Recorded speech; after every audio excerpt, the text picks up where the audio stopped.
Congressman hid his disabled daughter for years until she exposed him to the world. She was left out of the spotlight, out of family photos, out of her father's life. But one night, she stopped being invisible. "Don't you dare embarrass me tonight."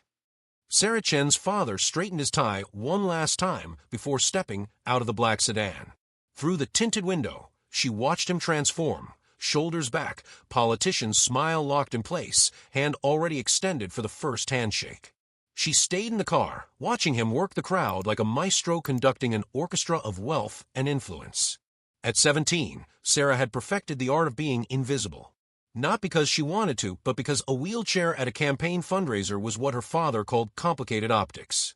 She'd heard him say it to his campaign manager last week, thinking she was asleep in the adjoining hotel room. "The disability angle polls well in focus groups, but we can't have her looking, pathetic." The driver cleared his throat. "Miss Chen, your chair is ready." She closed her eyes. Just get through tonight. Smile. Wave. Disappear. But when she opened them, someone was staring back. A girl about her age stood by the valet station, phone in hand, filming everything. Dark curls framed sharp eyes that seemed to see too much. She wore ripped jeans and a question everything t-shirt, definitely not on the guest list. When their gazes met through the car window, the girl didn't look away. She smiled. Not the pitying smile Sarah knew by heart. Not the uncomfortable glance and look away she'd grown used to. Something else entirely. Something dangerous. The girl raised her phone higher, pointed it directly at the car and mouthed, "I see you." Sarah's heart hammered against her ribs. Maya Rodriguez had been documenting injustice since she was 12. It started with playground bullies, graduated to corrupt landlords evicting families, and now encompassed whatever made her blood boil that week. Tonight, she was here undercover. Fake press credentials her cousin Miguel had printed at Kinko's got her past the first layer of security. She'd come to expose Congressman Chen's housing corruption. The man had been taking bribes from developers while voting to demolish low-income neighborhoods, including the one where Maya's grandmother lived. But watching his daughter being wheeled to a corner table like an embarrassing afterthought, that was a different kind of story. Maya had grown up watching her little brother Carlos navigate the world with cerebral palsy. She knew what invisibility looked like. She knew what erasure felt like. And she knew when someone was drowning in plain sight. The Chun girl was drowning. Maya pulled out her phone and started recording. "Excuse me," Sarah said when Maya approached her isolated table. "You can't film here. This is a private event." "I'm not filming you," Maya lied smoothly, though her camera was definitely capturing everything. "I'm filming them." She nodded toward the crowd of donors clinking champagne glasses. "How they pretend you don't exist." Sarah's grip tightened on her wheels. "You don't know anything about my situation. I know your dad just introduced himself to 6 different people as proud father of 2 when you're literally sitting 20 feet away." Maya's voice was matter-of-fact cutting. "I know he had you driven separately so you wouldn't be in photos with him arriving. I know that waiter has walked past your table 8 times without asking if you need anything." Heat flushed Sarah's cheeks, because Maya was right about everything. She'd counted the introductions. She'd noticed the waiter. She'd felt the careful choreography of her own erasure. "What do you want from me?" Maya sat on the marble steps beside Sarah's chair, uninvited. To not be the only one who thinks this is completely messed up. It's easier this way. For everyone. For who? Because it sure doesn't look easy for you. Before Sarah could answer, her father's campaign manager materialized beside them like a shark scenting blood. "Sarah, honey, we need you for photos now. The Children's Hospital Board wants some shots." Sarah straightened automatically.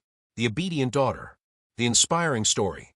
The human prop that proved her father cared about people like her. But as they wheeled her toward the photographers, she caught Maya's eye. Maya was still filming, and Sarah realized she didn't want her stop. The photo session went exactly as scripted. Sarah smiled on cue, shook hands with board members who spoke to her father instead of her, played her part perfectly. The brave congressman's daughter, overcoming adversity with grace and dignity. Such an inspiration, the women murmured to each other. So courageous, the men told her father. Nobody asked Sarah what she thought about anything.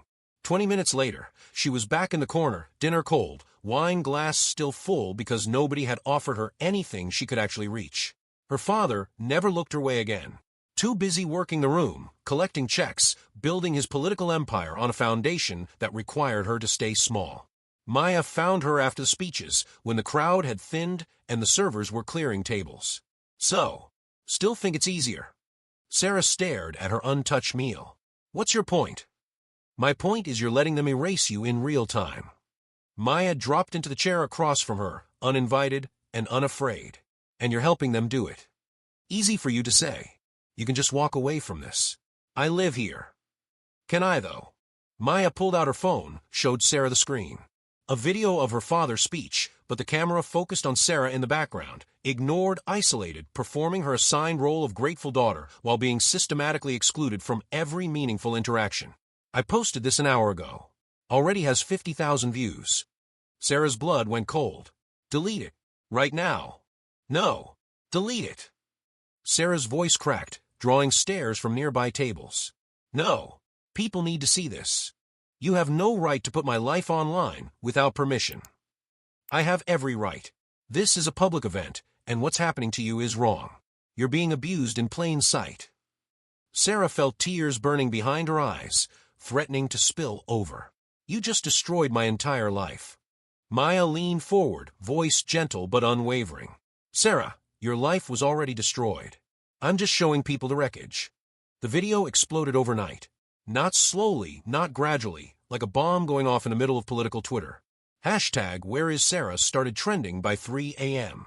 Comments poured in from disability activists, angry parents, teenagers sharing their own stories of being ignored, erased, pushed aside by families who saw them as inconveniences. This is every family dinner I've ever had. My parents do this to my autistic brother. How is this legal? Chin should be ashamed. Sarah woke to 17 missed calls from her father, 12 from his campaign manager, and 43,000 notifications on social media accounts she barely used. Fix this, her father said when she finally answered. His voice was ice and fury. Fix this right now. I don't understand. Don't play stupid, Sarah. The video, the girl, whatever game you think you're playing, it ends today. I didn't plan this. I don't care what you planned. I care about what you're going to do now.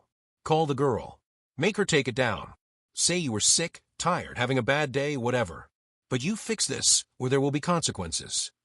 What kind of consequences? The line went dead. Sarah stared at her phone, hands shaking.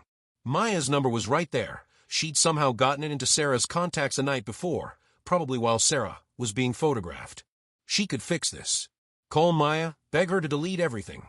Go back to being invisible and safe. Go back to being her father's acceptable version of herself. Instead, she called Maya. I want to make another video. They met at Maya's apartment, a cramped space above her family's restaurant that smelled like cumin and saffron and dreams deferred. Maya's editing studio was just a laptop balanced on a folding table, surrounded by camera equipment she'd bought with money from her part-time job at Target. You sure about this? Maya asked, adjusting the camera angle. Once we post it, there's no going back. Your father's already threatening to sue me for invasion of privacy. Sarah had spent the morning reading comments on the original video. Hundreds of people sharing stories of being sidelined, ignored, treated like burdens by their own families.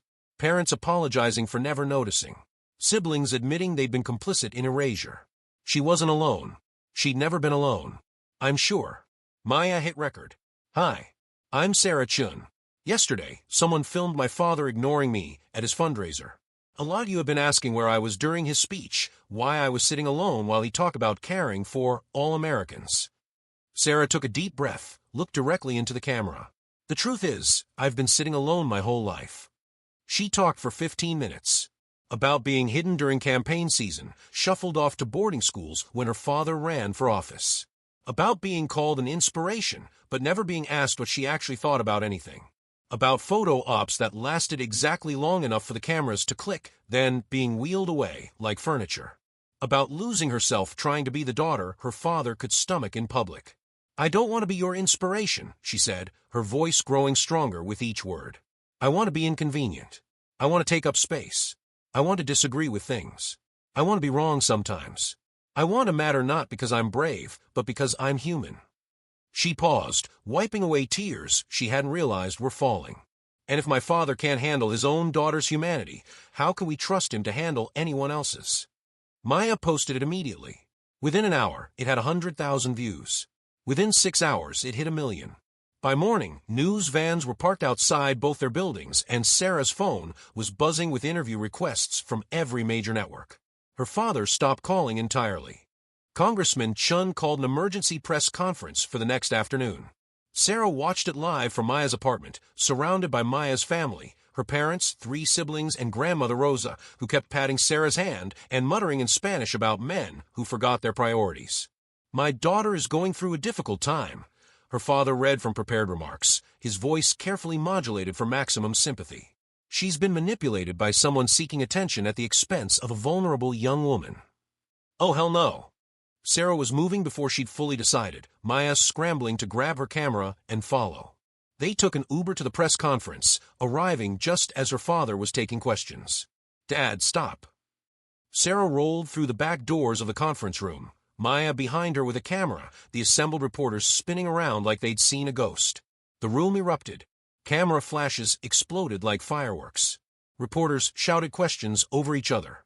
"I wasn't manipulated," Sarah said, rolling directly to the podium and taking the microphone from her father's slack grip. "I was invisible. There's a difference." Her father's face went white, then red. "Sarah, this isn't appropriate. Neither is hiding your disabled daughter for 17 years, but here we are." The room fell silent except for the rapid-fire click of cameras. "For my entire life, you've made me small so you could look big. You've hidden me so your image could shine. You've treated my disability like a shameful secret instead of just part of who I am." Sarah's voice was steady now, stronger than she'd ever heard it. "But I'm done being your dirty little secret." A reporter shouted, "Sarah, what do you want from your father?" "I want him to acknowledge that disabled people aren't political liabilities. We're not inspiration porn. We're not tragedies to be overcome. We're just people who deserve to exist in public spaces without being hidden or tokenized." Another reporter, "What's next for you?" Sarah looked back at Maya, who nodded encouragingly. "I'm running for student body president at Berkeley. Then city council. Then maybe Congress." She smiled, and for the first time in her life, it felt completely real. "This time, I won't be in the corner." She handed the microphone back to her speechless father and rolled off the stage. Maya followed, still filming, grinning like she'd just witnessed history.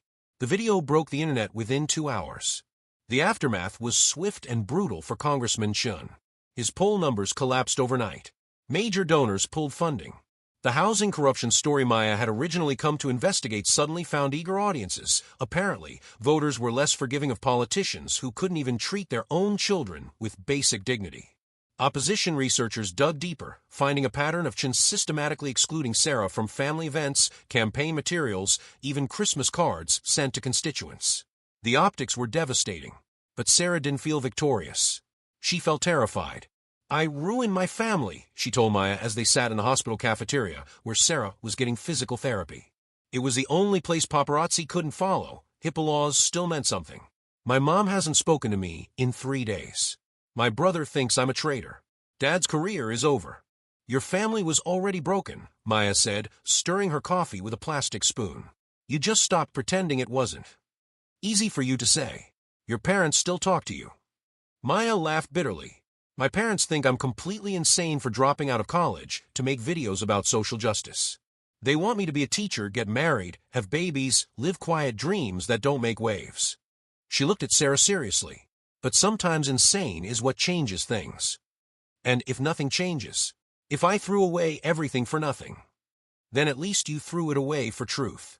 That has to count for something." Sarah stared out the window at the protesters gathering across the street. Some held signs supporting her, others demanding her father's resignation. Her phone buzzed constantly with interview requests, book deal offers, speaking engagements. She was finally visible. It was terrifying. 3 months later, Congressman Chun announced he wouldn't seek re-election. "I need to step back from public service to focus on being a better father," he said in his withdrawal speech, looking directly into the camera with what Sarah recognized as his deeply sincere expression. "My family needs me more than the district does right now." Sarah watched from her dorm room at Berkeley, where she'd started college early, moved across the country with money from a book advance she'd never expected to receive. Her father paid tuition without complaint, guilt money, but money nonetheless. Her phone buzzed. Text from her father, watched your interview on CNN. You did well. Proud of you. It was the first time he'd used the word proud in connection with her in years. She didn't text back. Maya had been offered book deals, documentary contracts, speaking engagements with fees that would have paid her family's rent for years. She turned them all down. This was never about me, she told Sarah over video chat from her childhood bedroom, where protest posters covered walls that used to hold boy band pictures. It was about making sure no one else disappears. So what's next for the famous Maya Rodriguez? Maya grinned, that same dangerous smile from a fundraiser. I found 12 other political families hiding disabled kids. Senators, governors, even a Supreme Court justice. Want to help me make some more noise? Sarah looked at her laptop screen, where Maya's latest video was already gaining traction. A senator's autistic son locked in his room during campaign interviews. A governor's daughter with Down syndrome mysteriously absent from family photos for the past 8 years. A congressman's wife with early-onset dementia hidden away in a private facility while he gave speeches about family values. The pattern was everywhere once you knew how to look. When do we start? The Hidden Voices series launched 6 months later. Sarah and Maya, traveling the country in a beat-up Honda Civic with wheelchair-accessible modifications Maya's uncle had installed, amplifying stories that had been buried under shame and political ambition. They weren't gentle about it. They named names, showed receipts, made people profoundly uncomfortable. Each video was meticulously researched, legally bulletproof, and emotionally devastating. A Texas senator who'd built his career on traditional family values while keeping his transgender daughter locked away at conversion therapy. A Massachusetts governor who championed special education funding while her own son with autism hadn't been seen publicly in 4 years. A Florida congressman who voted against disability rights while his paralyzed veteran brother lived in a VA facility he never visited. The videos went viral, one after another. #Hidden Voices became a movement. Families who had hidden their disabled children for decades started bringing them into the light, terrified of becoming Maya and Sarah's next target. But not everyone was grateful. Death threats flooded their inboxes. Sarah's dorm room address was leaked online. Maya's family restaurant was vandalized twice. They hired security with money from Sarah's book deal, kept filming anyway. We're making them show their true faces, Maya said after their 15 video hit 10 million views. Of course, they're angry. Sarah's relationship with her father remained complicated. He tried awkward dinners when she came home for holidays, stilted conversations about her classes, therapy sessions they both endured rather than embraced. But he tried, which was more than most of their targets could say. I see you now, he told her during one of their monthly video calls, his face tired in a way that had nothing to do with politics. I'm sorry it took the whole world watching for me to notice. I was always here, Dad. I know. That's what makes it worse. 2 years later, Sarah testified before Congress about disability representation in politics. She rolled to the witness table wearing the same question everything t-shirt Maya had worn the night they met, Maya's idea, a subtle middle finger to the solemnity of the proceedings. Maya filmed from the gallery, her camera steady despite the historic nature of what was happening. Sarah's father watched from the back row, no longer a congressman, but still a father trying to figure out how to be better. My name is Sarah Chun, she began, her voice carrying clearly through the packed hearing room. And I used to be invisible. The committee members leaned forward. Not because I couldn't speak, but because no one wanted to listen. Not because I couldn't contribute, but because my contributions weren't convenient. Not because I wasn't smart enough or capable enough, but because my existence complicated narratives about perfect families and inspirational overcoming. She looked directly at the cameras broadcasting live to millions. Disability isn't inspiration porn. It's not tragedy. It's not something to hide or fix or overcome. It's just life. And life, all life, deserves to be seen, heard, and valued. The hearing went viral within hours. #disability is not invisible trended worldwide for 3 days. Maya's final video in the Hidden Voices series showed Sarah at her Berkeley graduation, rolling across the stage to receive her degree in political science summa cum laude. The camera caught her father in the audience, tears streaming down his face, applauding louder than anyone, finally proud without qualification or condition. Sometimes, Maya's voiceover said, the most revolutionary act is refusing to disappear. The video ended with text on screen. Sarah Chun is running for Congress in 2028. This time, she won't be hidden. In her apartment that night, Sarah called Maya. "Thank you," she said, "for seeing me when no one else would. Thank you for being worth seeing." They sat in comfortable silence, connected across time zones and shared trauma, knowing they'd changed something fundamental about how the world saw people like Sarah. Not as inspiration, not as burden, not as afterthought, just as human. And that changed everything. If you enjoyed the story, please like and subscribe for more V.